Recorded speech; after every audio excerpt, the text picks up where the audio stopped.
everyone. Welcome to this week's edition of the Designer's Den. I almost said D&D Roundtable. That's not the right show. And That's a good show. That is. I'm a little biased, but I do kind of like it. It has one of my favorite people in the world on it, Paige Lightman, and she's pretty cool. I'm on it too, but I try not to talk. Because that's really the whole purpose. Like, we're there, but we try not to talk. But for everyone watching this on Sunday, the 13th, it's pre-recorded. So I'm going to watch it later, and I'm going to love all your chatter in chat, but I'm not going to respond to your questions because we're not live. This is our first time doing this pre-recorded because it's 2020, and scheduling is hard. I don't know how long we can get away with saying everything is just because 2020. That'll end soon, and then we'll just 3 weeks. Hopefully we don't get into that 2021. Oh. But anyways, super excited today to have my wonderful guest on, Jessica Marcrum, and I'm just gonna go ahead and let you introduce yourself. So tell everybody a little bit about what you do, what you've done. I don't even know where to start. I'm Jessica. You might see me on Twitter as @Miss_Jess03. You won't see me in the comments as Angry Nerd Girl, but that is my Twitch if you want to find me there. And I write games and supplements and adventures. I wasn't the publisher. DM's Guild was the publisher, but I was the producer of the Book of Seasons, and I was in Uncaged. And now I write for Cubicle 7 and Onyx Path and I'm still on the guild. And yeah, that's what I do. Yeah, you do a lot. You don't just. But in the real life, I'm a social worker therapist thing. Yeah, that's what I do. That ties into what I was about to say is you also do a lot of sensitivity reading. Which is a topic that my last episode touched on heavily with Jennifer Kretschmer, and we spent a good 30-minute tangent talking about sensitivity reading. So I thought it was very interesting that I have her on, and then I have you on doing that, and then I'm going to switch back to Paul Gabat next week, who's going to talk about all these weird and crazy things, which is pretty much Justice and Bill before that. It all just kind of loops around. Oh, but I am, a huge fan of your work. First time I actually heard your name was the Uncaged stuff. That was the first thing I ever wrote. Oh, well, good. I heard you from the very beginning. I've known you from the beginning. This is exciting. But your name was in there with all of these other just absolutely amazing authors and editors and illustrators and layout, and literally everyone on that project was just absolutely amazing. And so, that was a great place to start then. Yeah, I was really lucky. It was such a phenomenal, talented group of people, and also a very kind group of people. Like, I've met some of my best friends in that project. Yeah, yes, they are super supportive of one another. We did have a bunch of the creators from the first volume of Uncaged on the roundtable talk. I was there. Yeah, and everyone from that episode, we've still been in touch on Twitter and everything, and they're just like the kindest souls. Like, everyone is like super supportive about whatever project you're working on. If you've got like a spot you're stuck on, everyone's like, yeah, no, I can just like, what's up? I'll help. And you're just like, you'll just like that, you'll just help. Yeah. Oh, I love these people. And really, like, to me, like, that group there really just embodies the spirit of what I want in an RPG creator community. It's just like, as a creator coming into this, like, when people coming in are new and they see these big, huge collaborative projects where everyone is just like so willing to pitch in and everything, it's really like heartening, and it really encourages people to kind of branch out there and do something that maybe they don't feel is something they personally should be doing, because there's no such thing as a creator as something you shouldn't do. Yep. Either something you do or something you didn't do. That's really the only two options. Either you did it or you haven't yet done it. Personal choices aside, like some people don't like horror. Like I don't write horror, so I'm not gonna write any horror. But I'll write all the horror for you. you went from But I don't really write romance, so there you go. I can write some romance. Let's go back to college me and my fan fiction. Let's not though. But you went from there. You have 27 things on the DM's Guild. I do. And yeah, you do, including your just released GaryCon Adventurously CCC, My Immortal Loneliness, which that sounds like some Victorian horror right there. I co-wrote it with Ali Sulentek, and I it the whole theme of our trilogy was, but ours especially, was kind of a loving tribute to My Immortal, the fanfic. And so ours in particular, one of the rewards you can get is terrible poetry that's been written by the NPC that you're sent to kill, who is a teenage vampire. And they're just the biggest fan of someone, and so they're writing all this. Well, it's her. She thinks that everyone she knows has left her and she's forever alone, but really they've all died because she's a vampire She's and immortal. just lives in a house that's like rotted around her. Oh my goodness, that's And the tragic. idea is that she's like developmentally stunted as a 15-year-old and just lives in her house writing Teenage poetry. writing angsty poetry. Okay, I don't know who I'm gonna run that for, but I'm gonna have to pick that up and find someone who'll let me run that. You also just recently were involved with the newest edition of the Eat the Rich zine, which is a project that you've also been involved on since the beginning. That was kind of a controversial project. It was. Like, oddly. Yeah. It's on the Eat the Rich website if you want to get into the controversy specifically. Like Alicia and Kat, who were producers, made a public statement about it. Yeah. But long story short, the first volume was on the Guild, had approval to be on the Guild. It is still on the Guild, but it had to change some wording. And now future volumes are on Drive Through RPG, and instead of in big like book forms like the first one, we're doing monthly zines. I think that's actually pretty interesting though, that like the pivot from doing these big anthologies, DM's Guild controversy aside, because that's a thing that comes and goes. I've talked with Oliver at length about DM's Guild controversies, and it's a subject that can go. People have opinions one way or another, but the thing about it is, regardless of how you feel about any of these particular controversies, is they do encourage like kind of innovation, because you have to take what they've told you, and so now instead of just doing these big anthologies, you're doing these much more accessible zines that come out, which I think that's actually a really good thing that's come out of that whole thing, because that's not a format that a lot of people do anymore, and it's certainly not in the 5e world. There's a lot, like there's Zine Quest that, oh my gosh, I think starts next month.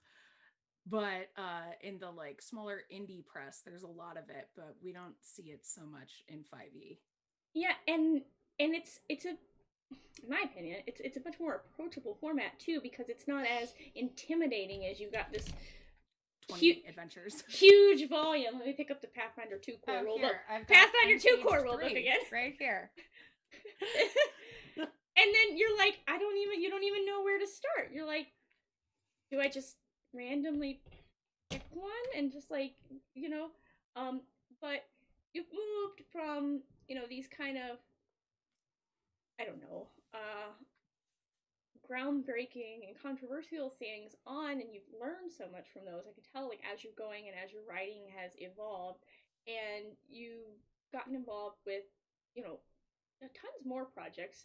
You have a tendency towards collaborative projects. Yes, Mm-hmm. yeah, I agree with that. Yeah, it's just when someone is like, I'm writing this thing and I need writers, or I'm writing this thing and I'd like you to write for it. There's so many cool things happening, and I just uh, want to be a part of oh, all of them. oh, And I have a tough time saying you're not no. good at saying no either. No. It's hard. Yeah. It really is. But so you've Like I've done. had to be strict, especially the last 2 months, with actually looking at my schedule and being like, how much do I actually have time to write for? Because there was You got to a do that point last balance. month where I was like, I have 60,000 words due in 2 weeks. And Kat was like, you need to talk to your editors and get some extensions and reassess your life. And I was like, yeah, I need to start saying no to people. Yeah. Oh, that was probably one of the hardest things to learn when I started out was like when to say no and how to say no like nicely. It's like I really want to work on your thing, but here's my calendar and let me show you how every day is full. Is this timeline flexible? Can we but so I had a thought when I started all this and I've lost it somewhere in there. But I know, right? Where I'm going It's with okay. this is yeah, no. It's hard. Um is all of these collaborative projects like that's a very specific way of doing design Mm-hmm. because you have to very much um well collaborate Yeah. with other people and make sure that you're fitting in with the theme, Mm-hmm. that your stylistic choices are all the same. And how would you say, like, coming into all of this and not having really done a lot of solo projects when you started, that like that shaped your just own personal design philosophy even when you're working on a project by yourself?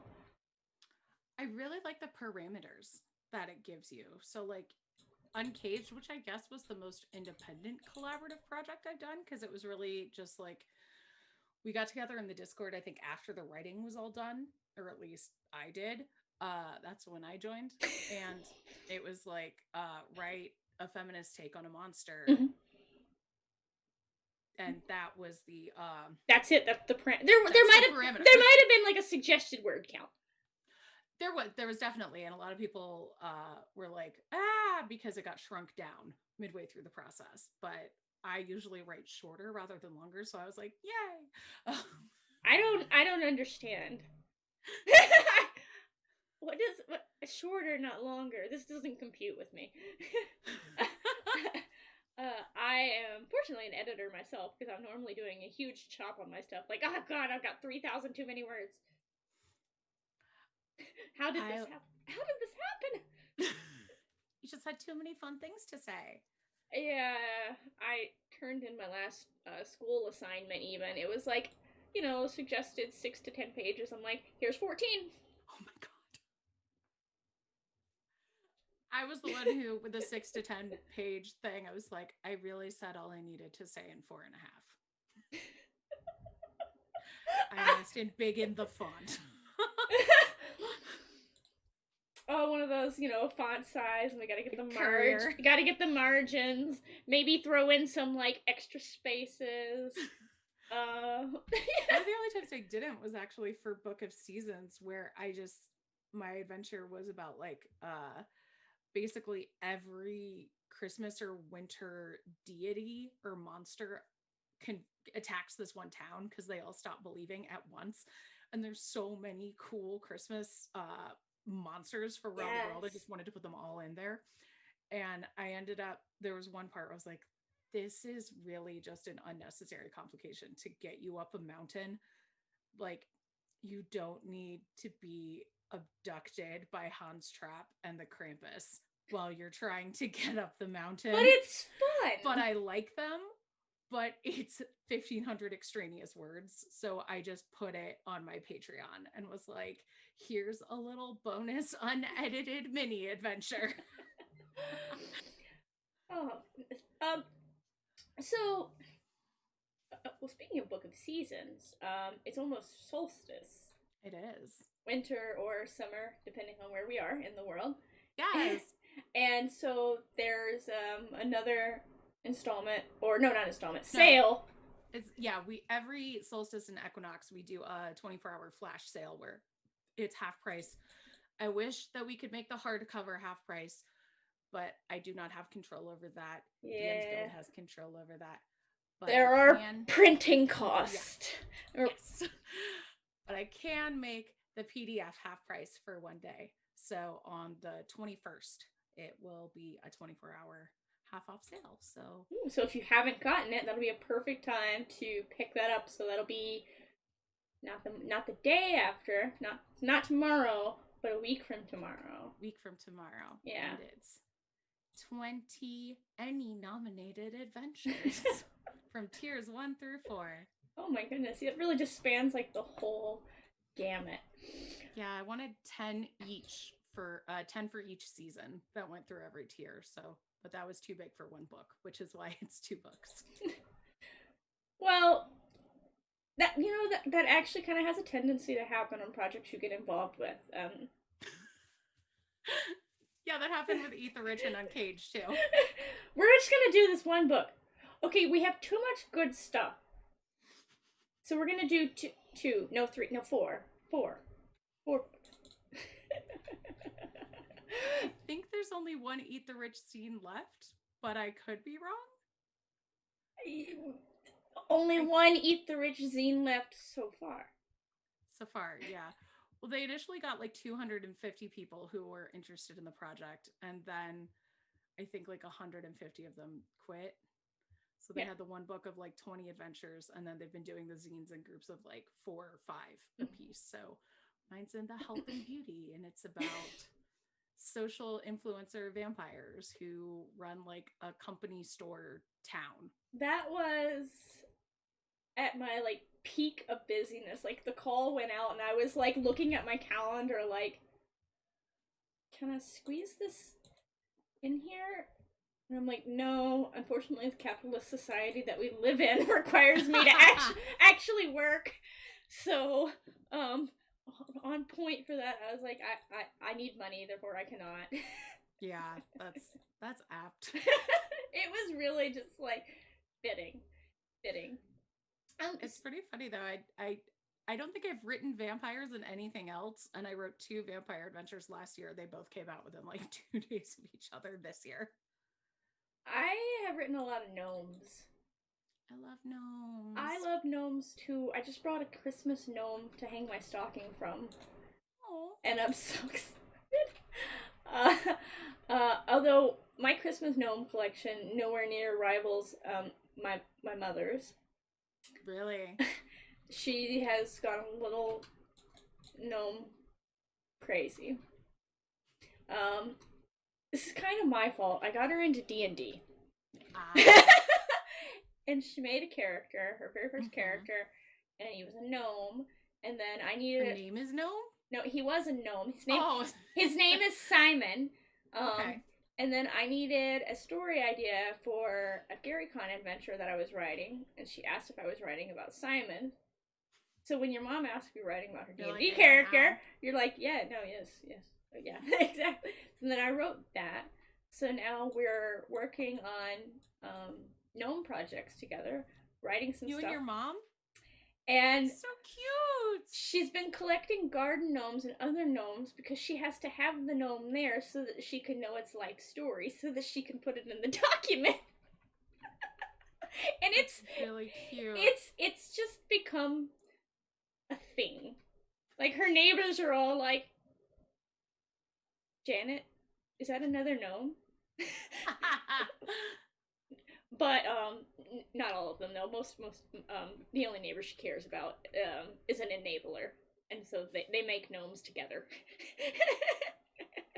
But it's it's okay to have a thing that you get kind of attached to. So vampires, might be up for a while, and then maybe it's elves. But I write a lot of cats and hags. The Big Book of Hags.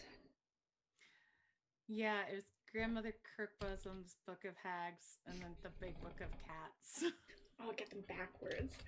So when when you're coming up with ideas then for a new project, like, Mm-hmm. do you tend towards focusing on, like, I guess familiar tropes, or like how when you're sitting down, you're like, all right, I'm gonna come up with a new project. Like, obviously, no one sits down just thinks that, but like, where do your ideas come from? Oh, I know. well, if I'm writing something for like a collaboration, That's super helpful for how to the, start.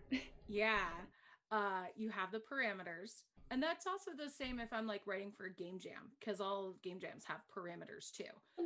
Even Rainbow Jam, which is like it's supposed to embrace queerness, and then they also give you additional parameters you can hit. So Just make it gay.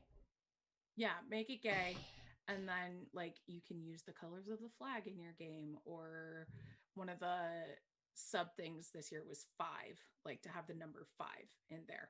Okay. um I think for like LGBTQ or something. But so it's like different little things like that I'm like, okay, how am I going to incorporate this? If it's a D&D thing, I really like starting with the monsters, Mm-hmm. So because you like pick a monster that you really love. yeah, or one that I just haven't written yet. If I'm looking through it, I'm like, you know what, that's cool, and I've never played with one of those.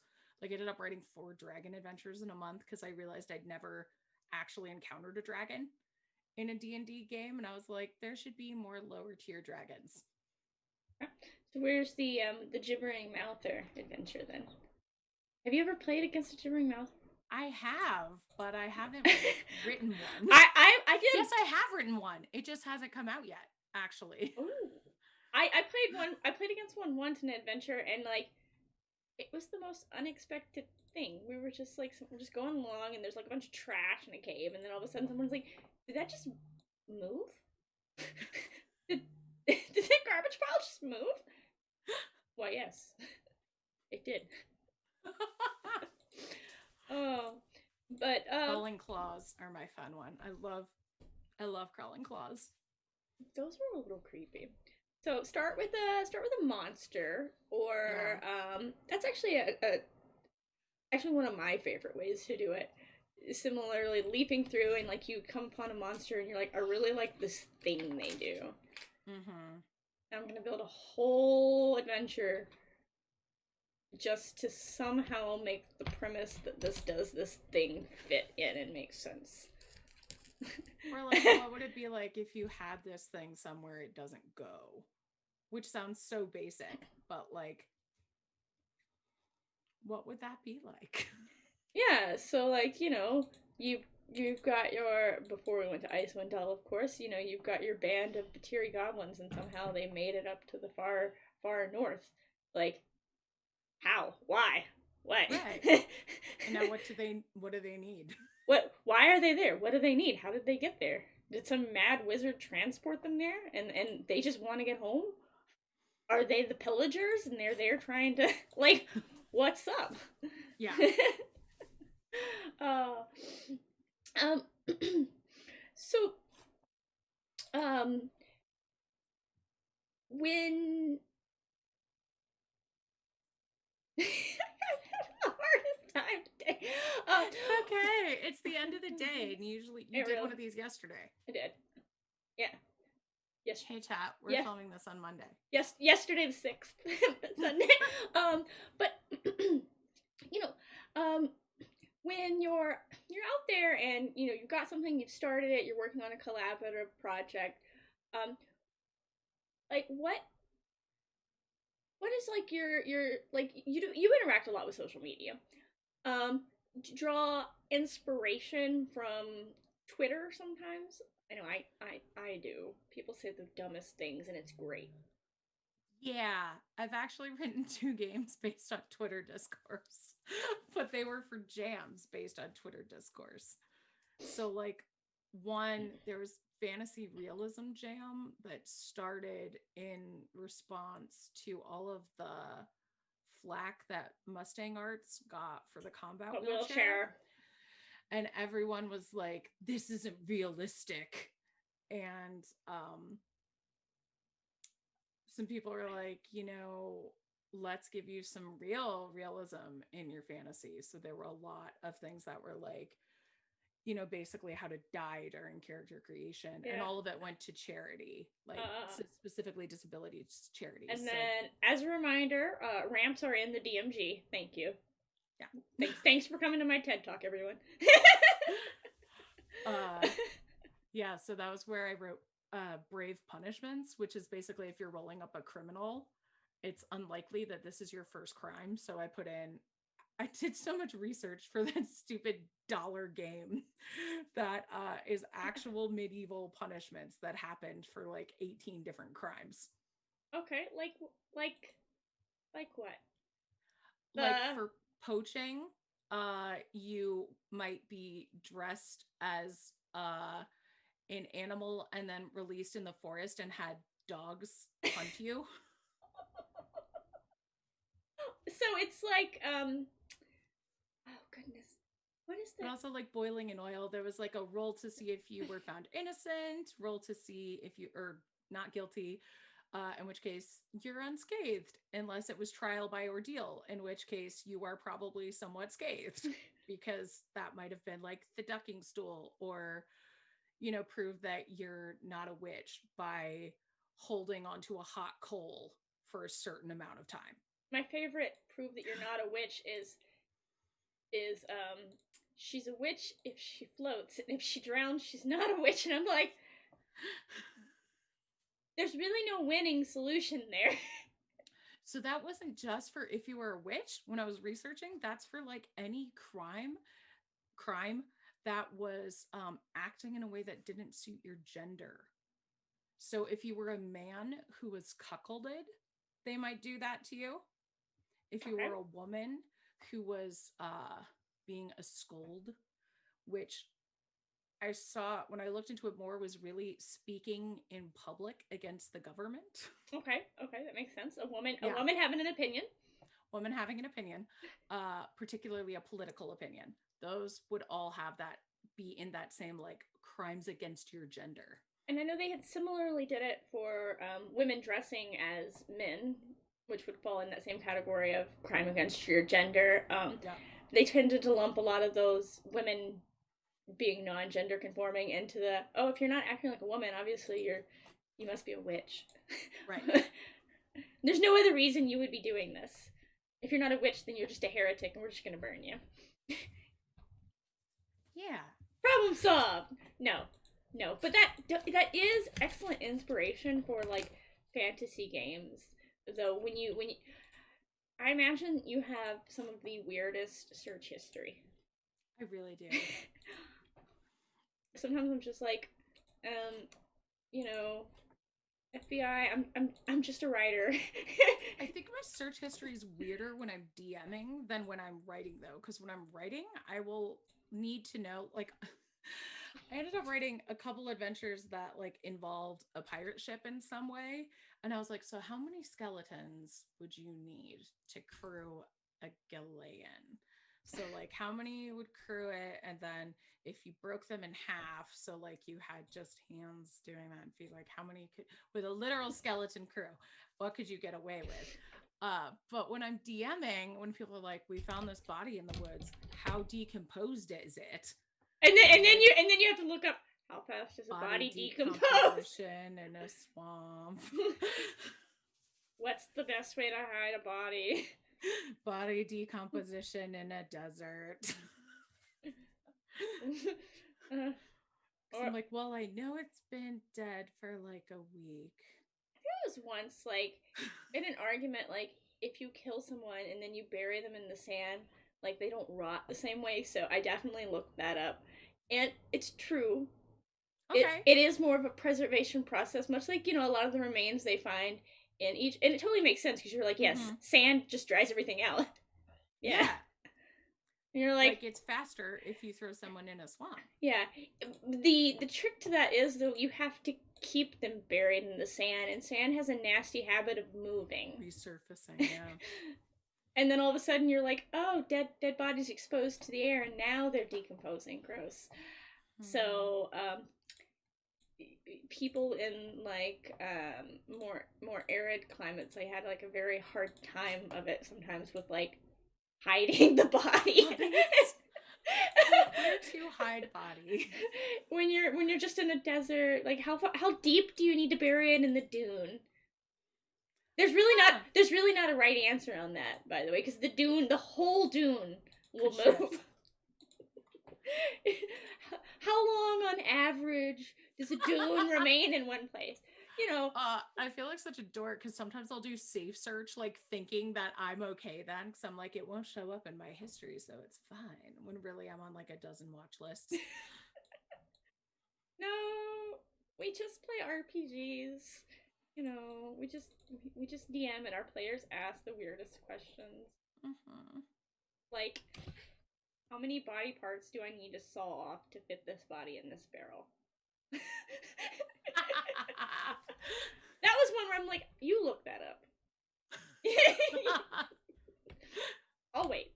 you, um, but I mean, so what would you say on that vein? Then what's the weirdest thing then, like for a jam or whatever that you've looked up and researched for writing or DMing?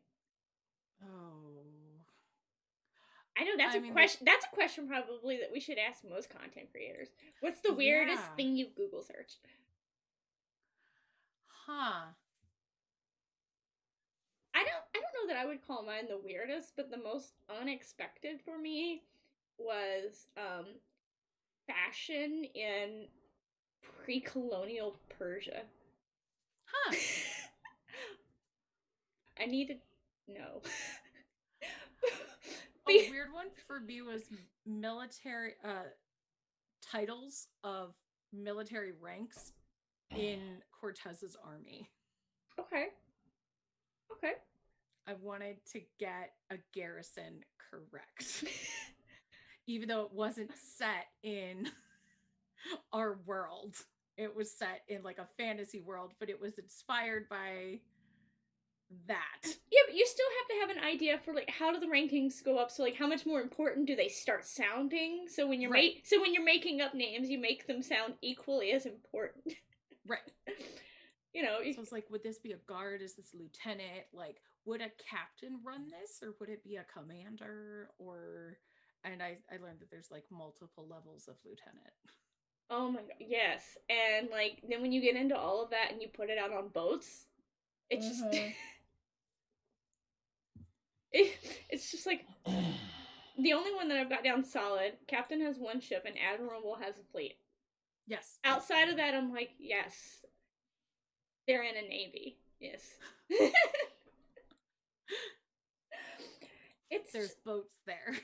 there Or indeed. just make them all pirates. Indeed. There's a captain and then there's Yar, there be boats. others. If pirates don't tend to have like fleets, you got your one ship, and if you have another ship, you gave it to another captain, and I bet it's not your ship anymore. You let it out of your you let it out of your sight, buddy. That's kind of how piracy works, so. So Unless they were working for, Queen Elizabeth. that's privateering. Right. Totally different. Legal piracy. Yeah, yeah, yeah. Legal. Everything's on the up and up. We've got papers. Papers from this government says we can steal from that one. It's okay if the other one doesn't agree. Yeah, it's cool. Cool. But so we've actually mentioned game jam several times now, and that's not actually something that I've talked about before on this. And for people who only really do like fifth edition, specifically like DM's guild creation, that's not a term that they're maybe familiar with. Do you? I mean, since you've done a few, do you want to kind of like walk through what a game jam is? Sure. So it started with video games, I think at conventions. It would be like you would get together with a group of people, and over the course of that convention, you would have like 2 or 3 days, you would make a video game together.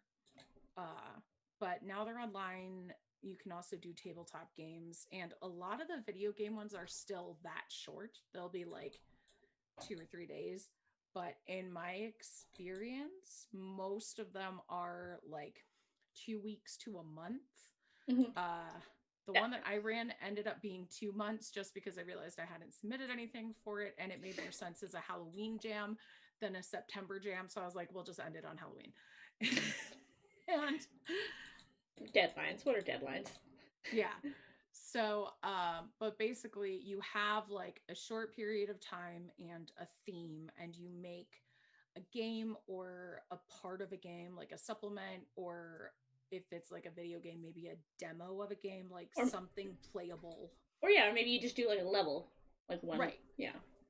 Or like a character class or something that, you can sell or at least show people like this will be a larger thing. So like Bluebeard's Bride started as part of a game jam. And then it expanded. You can always go back and like embiggen Well, yeah. your stuff. Embiggen. Make it prettier, make it nicer. And yeah, some successful. It's like, I don't know if Thirsty Sword Lesbian started as one, but it definitely started as a solo itch project and then became like a big Kickstarter thing.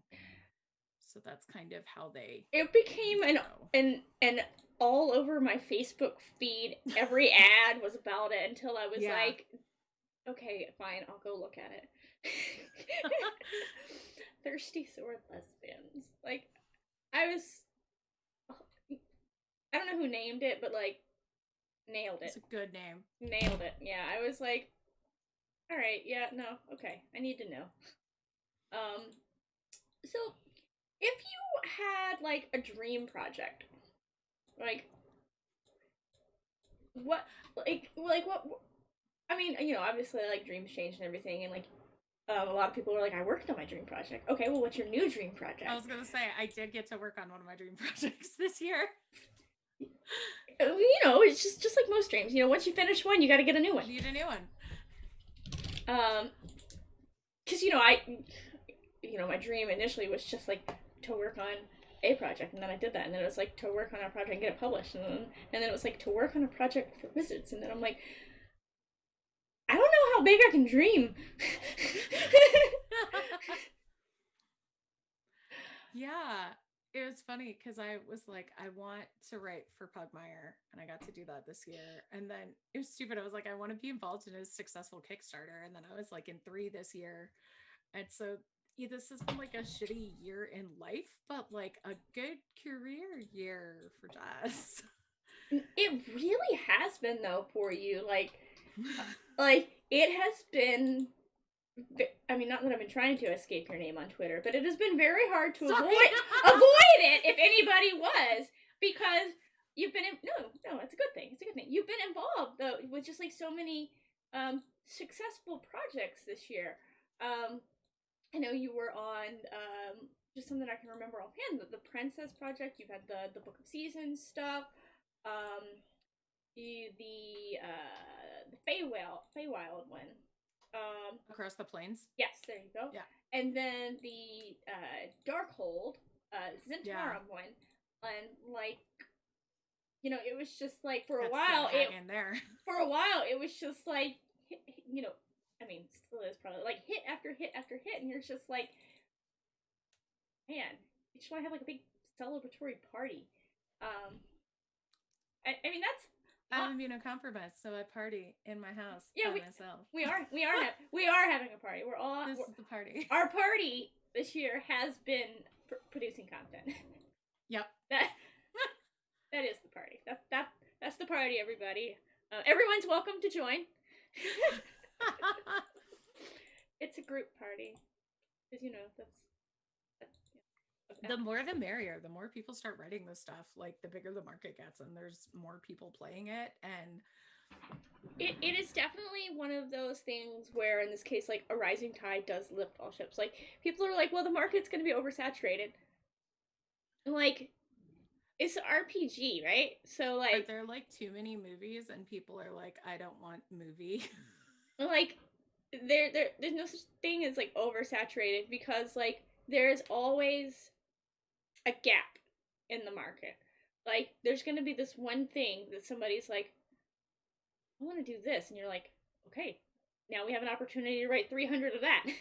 Yeah. And then after you get onto that, somebody's going to be like, well, we got this, but like not with this twist, you know. So it's just like there are like endless possibilities, and there are new game systems coming out every day, new settings, new classes, races. Just Tasha's alone even Yeah. has opened up like so much new variety for creators to how they can um, either take Play with stuff. existing stuff and make it all new, or I've been trying not to read too much of it because like I have to I have Focus. I have to do school. Um, but like I mean, yeah, the world is your oyster, and so like dream. I don't know, where do you want to go next? Well, I was gonna say what's cool is there's like any kind of game that you want is either out there or you can make it in a Mint. way like I wrote a game that you can play with. I wrote two games this year that you can play with your cat. And those are not by any means the only games you can play with your cat. If you look on itch, there are many games that you can play with your cat. Am I gonna have to get a cat? My games, you don't have to have a cat. You can play with your dog or your gerbil. Or I think one of Oh, them specifies the friendly neighborhood penguin. I think I'm just gonna borrow someone's cat. I've It gotten. only specifies a cat that likes you. Oh, well, in that case, I'm just gonna borrow my neighbor's dog. Do it. Roxy loves me. Um, but yeah, it's just like you said. This just you can do anything, Mm-hmm. and so like it's hard to really like sit there and think of like what to do next, like what's the next step up, because like it's all I really don't know how to say it, but it's all like, you know, as equally possible. Like once you get to a certain point, you're Yeah. someone's like, well, you know, what if, you know, Onyx Path wants you to write for them? You're like, okay. Yeah. I guess that's just as possible. Yeah. And so, I how, think there's been a couple things that I've been asked this question in other shows, and I always say this thing that I want to do, and I keep taking other commissions, and so pushing it back. But one day, my plan is I want, and it sounds so silly, it's a game that probably just I will like, but if a fantasy world that you can play in where basically any type of book that's in the public domain has its own like world or section and you can go through there. So like you could encounter Dracula hanging out with Alice in Wonderland or oh, oh my god, what's that? The Page Turner? The children's oh, movie? the Page Master. Yes, Yeah. yes. Like that or like Penny Dreadful, but like not as dark and bleak as Penny Dreadful. It would Yeah. have more of like the abrupt tonal shifts of the Page Master. Yeah, it's like more Page Master, because like where you're like, oh, we're done with this, we'll just close it. We're like, nah, I'd rather go to Wonderland now. Let's just open that Yeah. book. So like I that kind that's of anything can happen. that's a great concept. Pick a section you want to hang out with and it's all free to write about. Yeah, I think like um there's a lot that can be done with something like that, because there's so much lore and just history existing in the world from public domain stuff. Um, Mm-hmm. and then there's more and more stuff coming into the public domain every year. Right. Great Um, Gatsby next year. I don't know that I want to write a Great Gatsby thing. It when you really sit down and think about it, it's just so like I've, bleak. I recently saw a YouTube video that was like Gatsby. Gatsby's. talking about how like a queer reading of The Great Gatsby and arguing how gay Nick Carraway is, and it all made Oh so much more sense. my god. He yes. Yeah, and how it's all like his suppressing his own urges. And then it was like next year when Great Gatsby goes into public domain, we need gay Gatsby everywhere. And I was like, I would go in for some gay Gatsby. Yeah, no, that I think that can be done. That's instead of it being like this great love story. It's not a love story. It's just It's not. creepy. It's just creepy. He's if he weren't cute, we would be grossed out by him. Yes, if he weren't attractive and he didn't have all of this money, it would be one of those crazy stalker stories. Yeah, it would be like a Lifetime movie. Yeah. Or They the met once and he bought the house next door. stay tuned as she freaks out every single day wondering what he's going to do. Right? But his friend says he's really nice because he has a kind of smile that says he's always known you. But he's got a nice car. Oh god, it's just so weird like the things that some people like um I don't know, I guess historically have accepted as like, oh, this is a romantic thing, and you're like, Like Romeo and Juliet. yeah, that's it is. Romeo and Juliet is a tragedy. Mm-hmm. It's that's it. It's a tragedy. Like I Starcroft. remember my 8th grade teacher being like, before we even started that, he was like, I don't want any of you thinking this is a romance. This is a play about how teenagers are dumb. It really is. Started. It really is. We even I think we watched the modernized version of it. With Sad Leo. Yeah, with Sad Leo, and like we had to, after we watched it, I guess we had the screenplay from it. We had to read that version out loud in class, and like we were all like, "This is awful." Like the adaptation is actually not poorly done. It's a good adaptation, but like modernizing it makes you realize just like how awful it is, and like that's true of like a lot of the older stuff that goes into public domain. So I think that like there's a lot of room to take a lot of that and reimagine it not only into new literature but into new games with like that twist on it. So like you said, the feminine twist on the classic monsters from Uncaged. You can take so many things and just give it that LGBT twist. Like so many things need that desperately. I just read Frankenstein last month, and I remember hating it in high school because I was like, Victor Frankenstein is a bad man, and I don't like reading this from his perspective. I'm reading it again last month. I was like, he's a horrible man, and this is so well written. Like, I know this guy. You're like, it is very well written. It's like so well written that you're like, you end up like hating Frankenstein with like every fiber of your being, and you're like, it's like, such an absurd. This fucking guy who could do so many things to fix his situation, and he's like, I knew it wasn't my fault, and there was nothing I could do. And you're like, no. It's like I had to let that poor girl die, because what was I going to do? Stand up and say it was my fault? I couldn't do that, and I knew that I wasn't at fault for her death. And I was like, you're like, it's called accountability, motherfucker. That's exactly what you could have done. Stood up and be like, oh, no. I made a monster, my bad.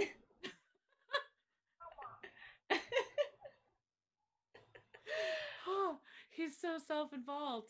And I did not understand as a teenager that like sometimes you don't have to like the narrator.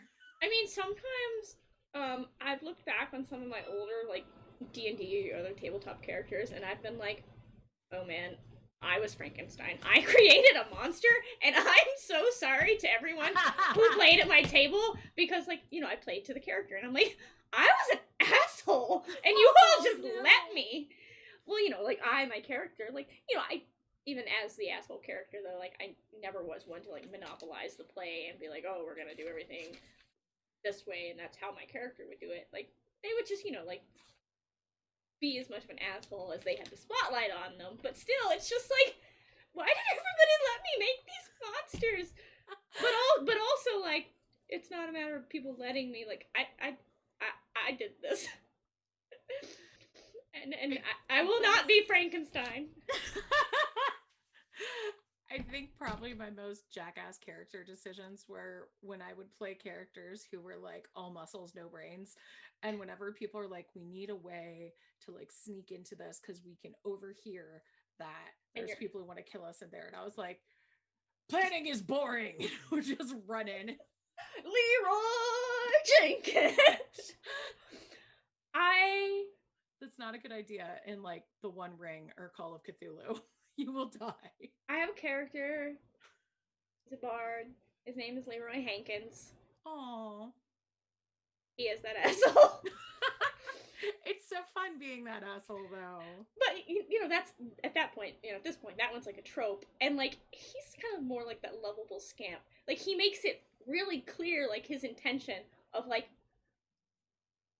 we can make a plan, but like we gotta make a plan quickly. Like if this is gonna take too long to make a plan, like my plan is just gonna be to go in there and see what happens. Everybody, like that's my plan, and so everyone's like,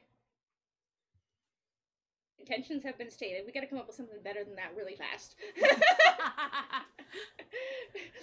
Where Leroy's gonna give us like 10 minutes, and then he's gonna go figure out what happens if we open the door.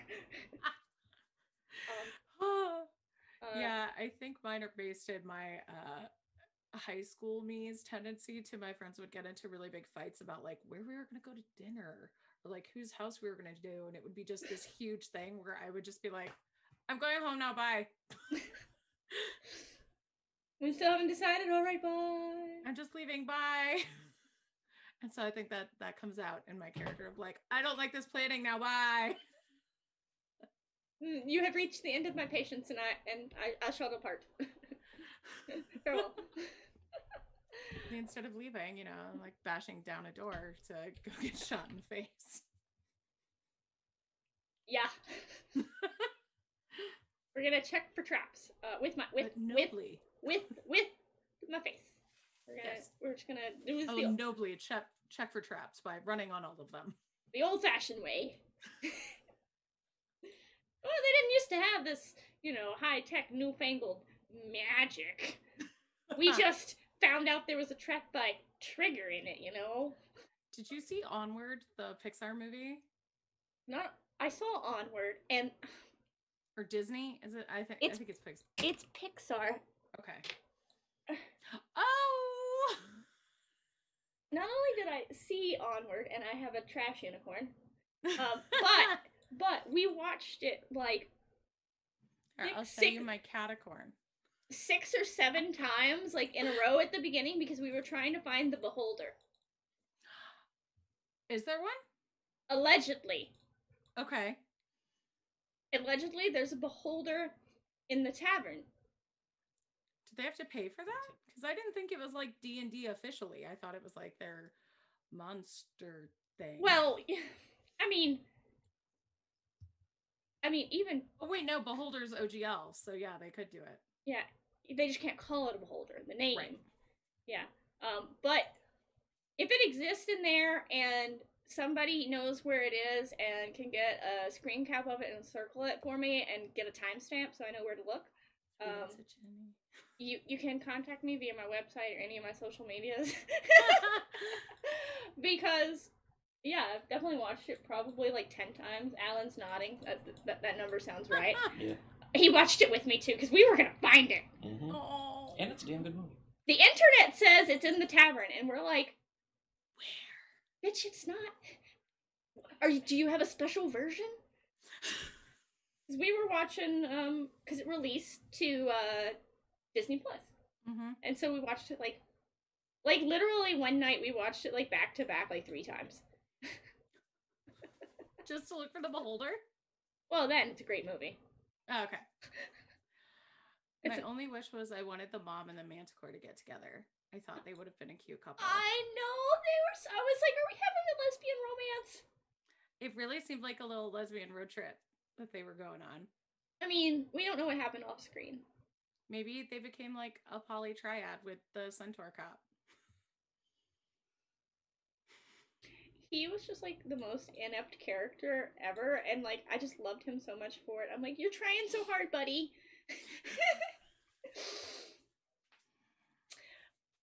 But like the whole movie, I was just like, this is D&D. This is just like classic D&D with people who like they're doing the thing. They've heard of it and they're trying really hard, and everything's just not quite going right. And you're like, but we followed the clues. It's like they're just all rolling 9s on their investigation checks. and their perception checks. You've got one person who can't roll above a 9, and then it turns out they're actually rolling. It's a D10 shaped like a D20. Oh my god, no. That like Paige. Paige did that. Oh no, poor Paige. She realized when she rolled the 0. Definitely spent like half of a game at a convention rolling her D10, D20. Oh, it was the best story though. Everyone afterwards was just like, well, if you'd have had a regular D20, you wouldn't have rolled high either. And she's like, it's true though. It's true. I remember playing Dark Sun for the first time, and one of my friends rolled 4 nat ones in a row. And we were like, what are the odds of that even happening? And we Googled, and it was really, really unlikely. My worst roll ever, I upcast a fireball all the way. To the 9th level fireball. Oh, shit. Every single one was a 1. No! I had never raged quite so hard. I was like, and I didn't take Elemental Adept, and I was like, does anybody want pizza? I'm gonna go get pizza. And just like, because we were playing at the game store, so just like walked out because the pizza place was like 3 down, and I was just like, oh no. And like they carried on without me. They're like, she just needs like 10 minutes. A minute. She's gonna get it's a Little Caesar, so it was hot and ready. Yeah. So I just went over there. I was like, I need a cheese pizza. He's like, okay. I was like, playing D&D, not going well. Maybe some garlic bread too, please. Oh. He gave me the garlic bread for free because obviously I was having a day. That's so sad. That did make it a little bit better though, but I'm glad. yeah, but like, you know, that's kind of like the thing about like games though, is like they're like sometimes it just doesn't matter like what the story is or what you try, because what people are gonna remember about the game is what they did or what the dice did. So it's like, I wrote this really, really involved like storyline, and people were like, did you? I just remember Chris's character like going through and he accidentally chopped his own head off, but then luckily we had the cleric and we were able to well, we couldn't bring him back immediately, so we had to oh god, what's the one where you change Polymorph? No. Reincarnate. Not resurrect. Reincarnate. Reincarnate. We had to reincarnate him, so now he's a dwarf and he hates it. But you got your head on, don't you? And you're like, well, what about the really involved storyline? What? Oh. You're like, all right, but y'all had fun. Okay. I think writing for games and running games is like the ultimate death of the author, because once you write it and get it out there, and especially if someone else is running something that we've written, like, it's not your baby once you publish it. No, like, not only do you have no control, like, to interpretation, like, you have no control over any of the events. I played in a game whole con when somebody was running my season 8 adventure. Season 8 was a time of great change and upheaval. Mm-hmm. The whole format changed, and like I didn't tell him. Yeah, focus problems. It's yeah, but like I didn't tell him with my game, and so like he has no idea. And like we're doing the whole game, and at the end, I'm like, God, I'm so impressed with his interpretation. And I was just like sitting there at the table, like arms crossed, just like, wow. And he's like, I hadn't gotten up. Everyone else is getting up, and I'm just like sitting there because I want to talk to him. And and he's like, starts packing up. Do you need something? I just wanted to talk to you about the adventure. You did a really good job. I really liked your interpretation of it. I'm Jenny. And he's like, picks up the paper. this. And I'm like, yeah. He's like, I wish you would have told me. And I'm like, it's better this way. Yeah. You did great. And he's like, I did? I was you did. Like, our whole like, handled all of our shenanigans. There were three of us, my partner and his wife, and we were playing Batiri Goblin triplets. We were each the smartest and prettiest of the Gooch triplets. And then there were Christian Zoltar and his friend from Italy playing dwarves, and they would lapse into Italian every now and again because it was dwarvish. And then there was this poor sixth guy who didn't know any of us. Oh, that's so sad. I feel like I've been that person. Oh, we totally included him, but he was just lost. So he was like, should I have brought a goblin or a dwarf? But like he super contributed. But like, so like, we're going on all these shenanigans and everything, and season 8 was super trimmed down, so there's not a lot in the module anyways, and the DM was just like rolling with it, like everything was there. Like, if I didn't know what was written in it, I'd have been like, man, this author did a great job. But I'm like, somebody give this man an improv trophy.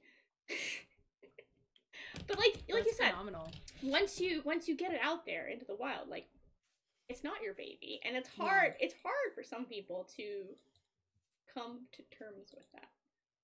Yeah, I saw a stream of one of my adventures that I ran, and I had very specifically made all of the NPCs in it non-male.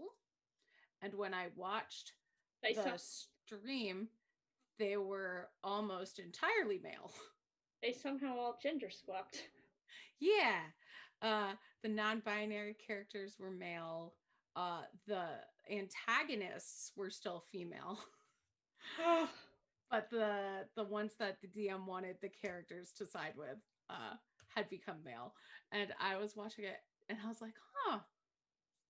And then there were a bold additional choice. Men. There were a few like wise old male elders for bonus. And I was at first like, who the fuck is that? And I was like, I guess they needed more. But I mean, I've made up NPCs on the fly. I feel like we all have, when your character's like, can I talk to somebody about this random thing? And you're like, yeah, there's a dude called Joe who lives here, specializes in that thing. There's a lot of Bobs hanging around the Forgotten Realms. What's his name? Bob Bert the third. I don't know. I had a whole gang full of Jeffs at one point. They were all named Jeff. It was like Scruffy Jeff and Skinny Jeff. Naming things is hard. There are also a bunch of Kevins in the realms, which is very close to Kelvin. So like, that one, at least, it sounds more plausible. Like, I don't know though. There's probably Bob. Yeah, it's gotta be Bob. It's a very common name. Of course, it's Bob. What's it short? It might not be short for Robert, but I'm sure there's a Bob. It's short for Bobberton. Bobberton. Bobbington the Fourth. It's a hobbit, halfling name. Oh god, now I need to make a Bob. Bobbertimus. Bobbertimus. Bartholomew. Yeah, I think that was the first time I watched. I like realized for real, like, oh, this isn't my baby. Like, they can. It doesn't matter how hard I tried to be like, no, look, isn't it cool that it's matriarchal and like the warriors are non-man, and like there are men here, but they're not important. And it was like, no, everybody's a dude. Yeah, we worked on some of the early CCCs, the Elmwood stuff with Paige and Ben and a bunch of the Atlanta crew, and we made a very diverse cast of NPCs. Specifically, they're mostly not human. Primarily not, if they are human, not white. If they're not human, we also tried to make them definitely coded as not white. Although, when you're a dragonborn, like, if you're a red dragonborn, like, you look like a red dragon.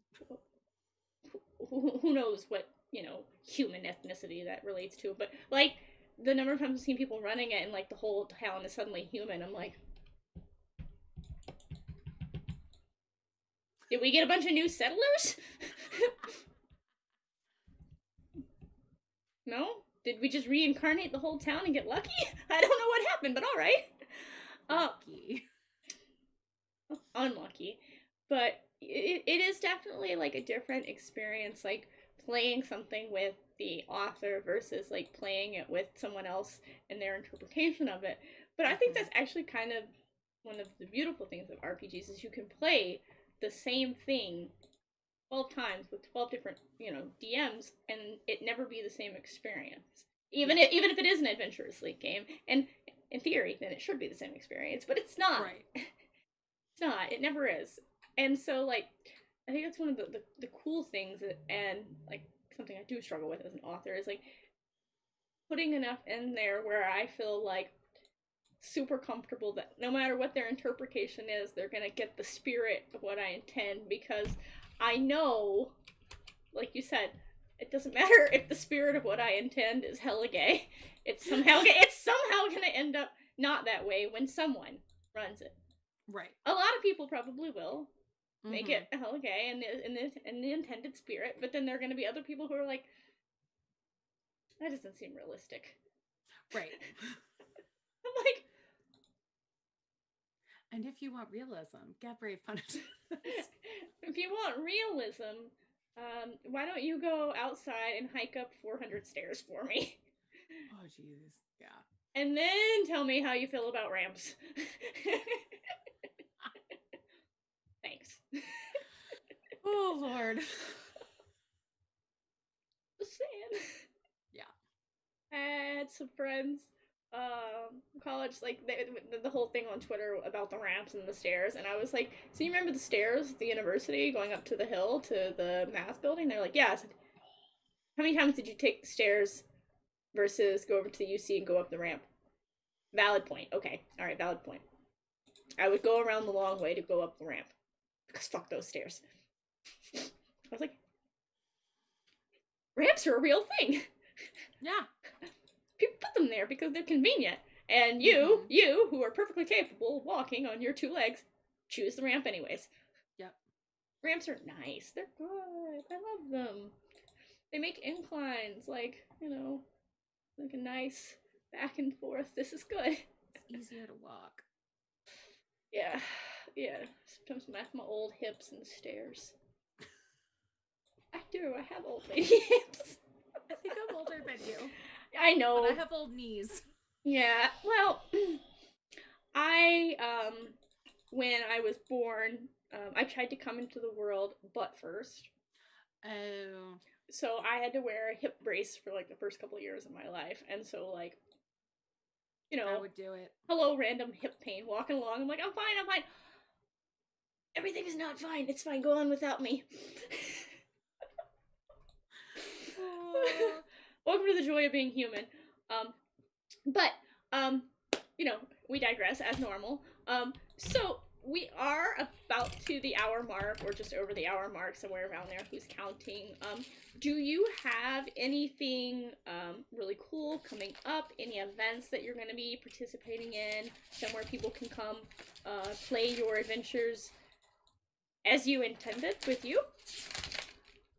I might be doing my Immortal Loneliness at a con in January. I'm not sure, so check my social media. Okay. For that. Yes, possibly. Maybe. Also, I have some more stuff coming out for Age of Sigmar Soulbound. That should be early next year. I feel like I always have stuff coming out for them, so keep an eye out for that. There's exciting things coming out for Soulbound. Okay. Yep. So, and then I have some more 5e stuff too, but I don't know when it's coming out, so I don't want to tell you. Great. So it's just there. It'll be there. Follow her on Twitter. You can check her website, which she keeps just as updated as I keep mine. Which is to say, we'll get to it when we get to it, okay? It's close. I think I'm gonna update it tonight or tomorrow. That's what I was. By the time you're watching this, it should be updated. That's what I was just thinking. I was like, I just need to put my season 10 epic on there, and then we'll be updated. And then it's like, yeah, at least I think it'll be updated. Maybe I missed something. I don't know. It's hard to. I need to have the 2 vampires on there. Yeah, I need to get some art from some of my adventures and stick that all over my website too. But that's just a new project. I can't start new projects. But yeah, so thank you so much for being on. This has been an absolute blast. This has been so much fun. Thank you for having me. And everyone definitely follow her on social media, check out her work. I'll have links down in the panels below to some of the cool things so that you can go and find it. And yeah, I can't wait to see what else you do in the future, and just continue to watch your writing grow and progress. I'm just so proud of everybody. No, it's me. That's all it is. It's like everyone comes in the show and they're like, "I'm so excited to be here." It's like, I'm proud of you.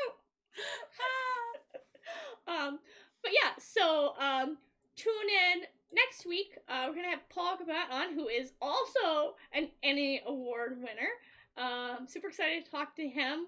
I have no idea what time it's gonna be for him when he's on the show, so thank you, Paul. It's gonna be terrible, I'm sure, time zones, because he's all the way in the Philippines. Oh. So I haven't looked it up because I don't want to know. But if it's anything like Australia, it'll probably be tomorrow or like mid morning.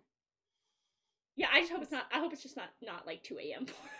Yeah, because when I run Three Flings on Friday nights, one of our regular guest players, like what we have rotating guest cast, and one of our players, Allison Huang, Draziliad on Twitter, she's in Australia. And she always says it's like Sunday morning or Saturday morning for her. Yeah, so we usually do a Friday night epic for events when we're doing international stuff. Speaking of events, as you're watching this, the December virtual weekend will be wrapping up. So I'll be participating in the January one, which is posted on the dates are posted on the Baldwin Games website. But in December, I'm going to be participating in a special event.